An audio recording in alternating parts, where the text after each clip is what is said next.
तर शनिदेवाच्या मंदिरामध्येच त्या ठिकाणी मोठा घोटाळा त्या ठिकाणी झालेला आहे। जगप्रसिद्ध या शनेश्वर देवस्थानमध्ये सुमारे 6 महिन्यापूर्वी उघडकीस आलेले ऑनलाईन ॲप, QR कोड, पावती पुस्तकांच्या माध्यमातून देश आणि जगभरातील भाविकांची कोट्यावधी रुपयांची लूट केल्याचे या घोटाळ्याविषयी निदर्शनास आले आहे। या घोटाळ्याविषयी मागील प्रश्न अधिवेशनामध्ये लंगे साहेब प्रश्न विचारा आपण। प्रश्न जे साहेब, जागतिक देवस्थान आहे, आदरणीय मुख्यमंत्री महोदयांनी त्या उत्तर त्याचं दिलं होतं आणि म्हणून या ठिकाणी देवस्थानचा हा कारभार सभागृहापुढे आपण मांडला होता। आदरणीय मुख्यमंत्री महोदय देवेंद्रजी फडणवीस साहेब यांनी सायबर क्राईमच्या उच्च स्तरावरून या घोटाळ्याचा तपास करण्यात येईल असे सांगितले होते, परंतु प्रत्यक्षात मात्र सायबर क्राईमच्या अहिल्यानगर विभागाने संपूर्ण तपास केल्याचे समोर आले आहे। मागील काही दिवसापूर्वी अहिल्यानगर लंगे साहेब आपण पॉइंटेड प्रश्न विचारा। पॉइंटेड नाही पॉइंटेड प्रश्न विचारा। नाही आपण त्यातले 2-3 प्रश्न विचारा, उत्तर मिळेल आपल्याला।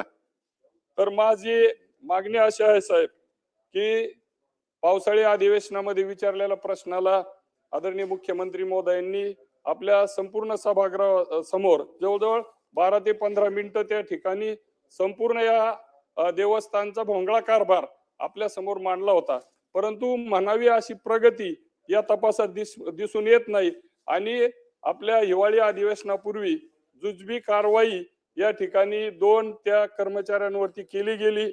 1 कोटीचा घोटाळा केल्याचे सांगण्यात आले, परंतु या ठिकाणी सर्व शिंगणापूर ग्रामस्थ आणि संपूर्ण देशभरामधून येणारे जगभरामधून येणारे भाविकांची भावना आहे की आपण ज्या ठिकाणी सांगतो की इथं चोरी होत नाही, जर कुंपणच शेत खात असेल तर हे गंभीर आहे आणि म्हणून माझी विनंती आहे की याची व्याप्ती फार मोठी आहे, अतिशय सखोल पद्धतीने याची चौकशी व्हावी, नाहीतर जनतेमध्ये आणि भाविकांमध्ये एक संशयाचं वातावरण या ठिकाणी तयार होणार आहे। चला मंत्री महोदय उत्तर आणि ही सीबीआय कडे ही चौकशी द्यावी अशी माझी विनंती आहे।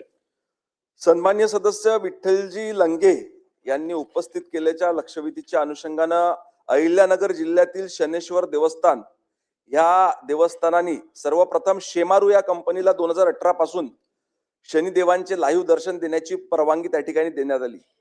त्यानंतर श्री शनेश्वर देवस्थानाकडून सन 2022 ते 25 दरम्यान देवधान ऍप, श्री मंदिर ऍप, उत्सव ऍप, वामा ऍप, शेमारू ऍपच्या कंपन्यांना ऑनलाईन पूजा, चढावा, लाईव्ह दर्शन सारख्या सेवा भाविकांना पुरविण्याची परवानगी त्या ठिकाणी देण्यात आली।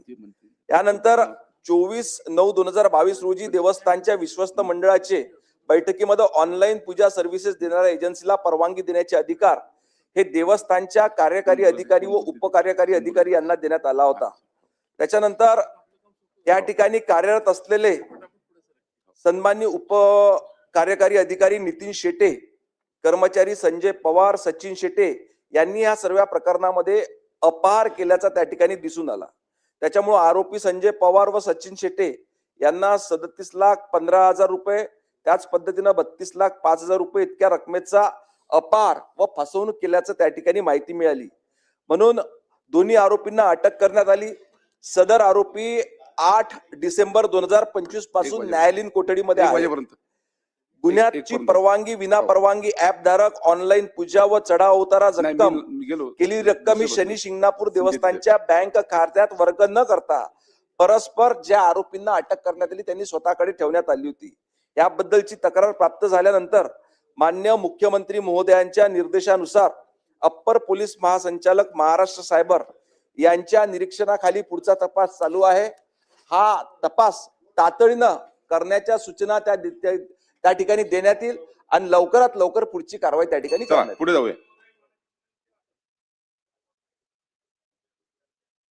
तुटलेला आहे अहिल्यानगर जिल्ह्यासह संपूर्ण महाराष्ट्र आणि देशभरामध्ये याची फार आस्थेचा हा विषय आहे, भावनेचा विषय आहे आणि म्हणून माझी मागणी आहे की शनेश्वर देवस्थान